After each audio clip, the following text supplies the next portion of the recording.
Bugün Dünyaya Baxışda. ABŞ-da prezidentliyə namizədlər debata hazırlaşır.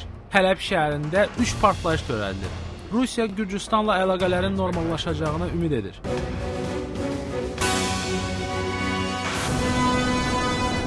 Dünyaya Baxışda gündəlik xəbərləri sizə təqdim edirik. Amerikanın səsi, Washington. Bugün ABŞ prezidenti Barack Obama və prezidentliyə respublikaçı rəqibi Mitt Romney 2012-ci il prezident seçkiləri kampaniyası çərçivəsində ilk debatlarını keçirəcək. Bir neçə gün doğma ştatı Massachusettsdə debata hazırlaşdıqdan sonra cənab Romney bazar ertəsi debatın keçiriləcəyi Colorado ştatının Denver şəhərinə gedib.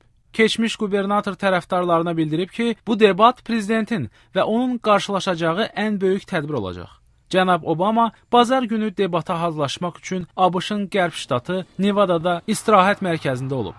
Prezident burada kampaniya məsləhətçiləri ilə əlavə bir gün keçirib.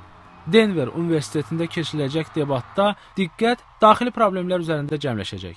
Burada iqtisadi və səhiyyə məsələləri də debat mövzusu olacaq.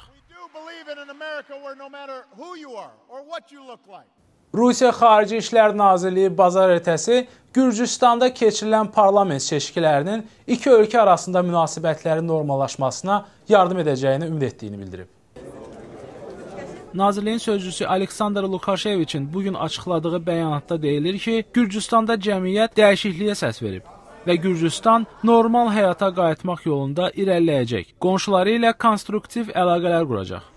Dünən Gürcüstan prezidenti Mikhail Saakashvili bazar ertəsi keçirilən parlament seçkilərində hakim partiyasının məğlub olduğunu etiraf edib və yeni hökumətin yaradılmasında müxalifətə yardım edəcəyinə söz verib. Suriyanın ən böyük şəhəri Hələbin hökumətin nəzarətində olan hissəsində 3 partlayış törədilib.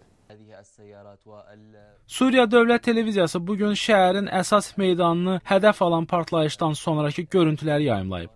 Son günlər bu ərazidə hökumət qüvvələri ilə üsyançılar arasında döyüşlərin intensivləşdiyi deyilir. Suriya İnsan Haqları Müşahidəsi qrupu bildirib ki, partlayış hərbi zabitlər klubu yaxınlığında törədilib. Dövlət mətbuatı hücumlara görə terrorçuları təqsirləndirib.